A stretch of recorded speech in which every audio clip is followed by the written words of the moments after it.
Please give it up right now for Matt Friend. What's up, everybody? My name is Matt Friend. I'm 21 years old, and they say that comedy is about finding your voice. Well, I haven't quite done that yet, so I'd like to do a few others for you this evening. Thank you. My favorite impression to start off with is Barack Obama because he sounds uniquely different in two areas of his life. The first is when Barack makes some sort of a speech. Hello, Chicago! How are you guys doing? Tonight, more than 200 years after a former colony won the right to determine its own destiny, the task of perfecting our union moves forward. I'm not doing the whole speech, that'd be crazy. Okay, that's the first one to Barack Obama. Thank you very much. Then with children, his voice gets much higher. He'll bend down, he'll be more hush. He'll say something like, "How are you? It is good to see you. What are you dressed as for Halloween? Oh, you're a fairy. That is so cute. Come on now. That is a good costume." Those are the Obamas for you. Thank you very much. Okay. All right.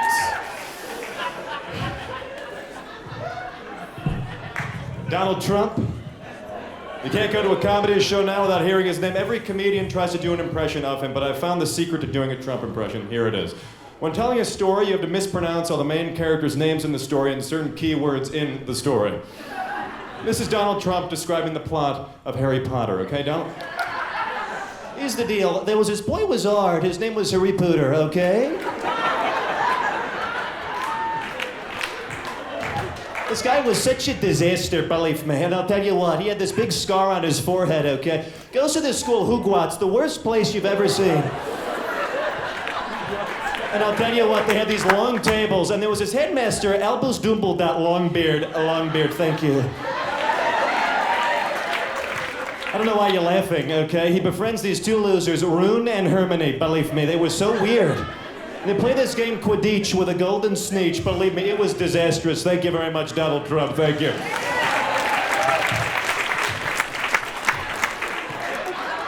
Energy in the room.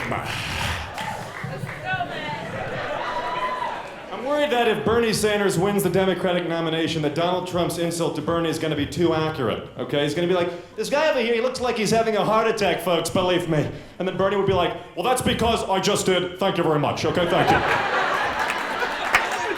And then John Oliver would come on the next day. Are you fucking serious? If anybody's having a fucking heart attack, it's Donald fucking Trump. The man eats 6 packs of French fries every single day.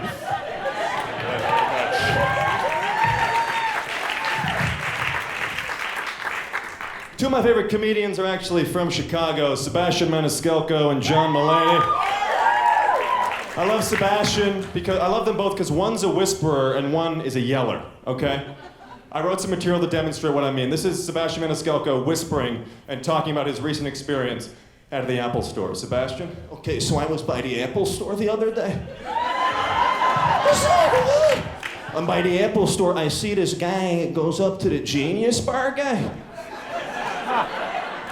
He takes his phone out, he says, "I'm having a hard time looking at the apps on my phone."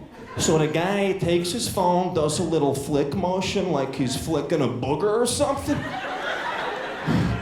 Boom, the brightness goes up. This guy makes an appointment to go to the Apple store because he can't see the brightness on his phone. What is he doing, people? Thank you very much, Sebastian. Yeah, baby. Yeah, baby. John Mulaney is a yeller, though. Like, John Mulaney once auditioned to be the voice of the New York City subway system, and I found a tape of his audition. It was like, "Okay, here's the deal, okay? I want all of you to steer very clear of the closing doors, please, okay?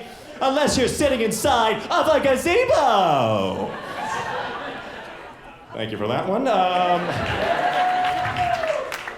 I've noticed, going back to the president, that there are so many people who do impressions of Donald Trump, but 3 of them are incredibly unique, and I'd like to demonstrate right now. Alec Baldwin's impression on Saturday Night Live is very different from Stephen Colbert and Jimmy Fallon's. Let me demonstrate. This is Alec Baldwin doing Donald Trump on Saturday Night Live. Alec?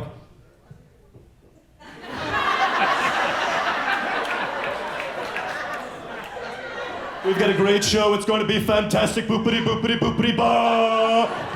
It's like some sort of a dragon is trying to come out of his body. I don't know what's going on. And Colbert's more hush. He's like, I know, a dot dot dot, a dot dot, a dot dot dot, the liberal, a crooked media, a boopity doo. And Fallon's much more cute and playful. He's like, okay.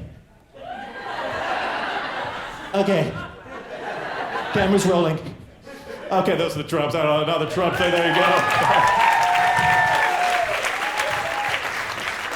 Yeah, it's weird doing impressions. You know, most people are afraid when they're a teenager that their parents are going to walk in on them, you know. But my fear was that my parents would walk in on me doing an impression alone, because you know your kid's a psychopath when they're talking to themselves in the bathroom mirror. I'd be like, Michelle, where did you put the toothpaste? Number one, I'm not Barack Obama. Number two, Michelle's not there, okay? I'm a psycho. One other thing, guys.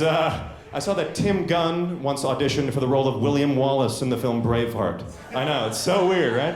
It's crazy. I have a tape of it. Let's watch right now. Okay, gentlemen, thanks for lining up for battle. You're fantastic. Now listen, okay, I understand the attire choices, but let's just make one thing clear, okay? They can take our lives, but they should also take your wives. Make it work, ladies. That's fabulous. Thank you.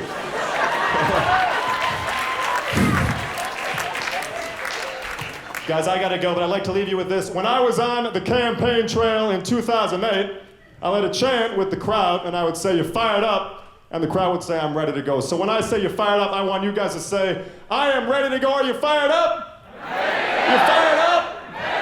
I'm Matt Friend, and now I am ready to go. Thank you very much, everybody. Thank you.